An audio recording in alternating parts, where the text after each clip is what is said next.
আজ আমি বাজার থেকে কেনা রেডিমেড ফুচকা বানিয়ে দেখাবো। ছেলে ট্রাইপড কিনে দিয়েছে, তার ব্যবহারটা আমাকে শেখাবার জন্য ছেলে ট্রাইপডটা রেডি করে দিল। তারপর আমি একে একে তেলের মধ্যে ফুচকাগুলোকে ভেজে তুলে নিলাম। সব ফুচকাগুলোকে এরকমভাবে ধীরে ধীরে তুলে নিলাম, দিয়ে সব ভাজা হয়ে গেল। এবার একটা পাত্রে আমি তুলে রেখে দিলাম। এইবারে আগে থেকে আমি আলুটাকে, মটর, কাঁচা লঙ্কা সিদ্ধ করে রেখেছিলাম, সেটা ভালো করে মেখে নিলাম।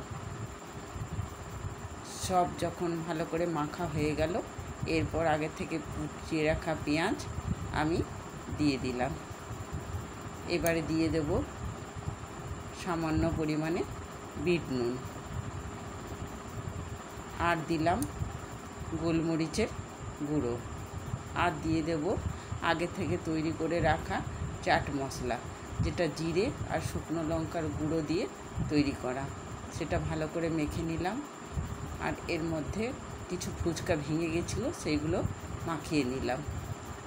ভালো করে মেখে নিলাম। আর একটু তেঁতুল জল আগে থেকে রেডি করে রেখেছিলাম, সেটা দিয়ে দিলাম। দিয়ে ভালো করে মেখে নিলাম। আলু আমার রেডি হয়ে গেল। এইবার আমি জল তৈরি করব। তেঁতুলটাকে আমি আগে থেকে রেখে দিয়েছিলাম ভিজিয়ে, সেটা নিয়ে নিলাম।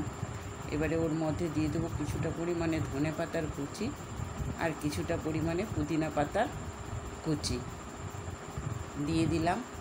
এরপরে দিয়ে দেবো আবারও বিট নুন পরিমাণ মতো, আবারও দিয়ে দেবো আমি সামান্য পরিমাণে গোলমরিচের গুঁড়ো, আর দিয়ে দেবো চাট মশলা। দিয়ে ভালো করে জলটাকে রেডি করে নিলাম। এরপর দিয়ে দেবো কিছুটা পাতিলেবুর রস, গন্ধটা তাহলে খুব সুন্দর হয়। এইভাবে আমি ফুচকা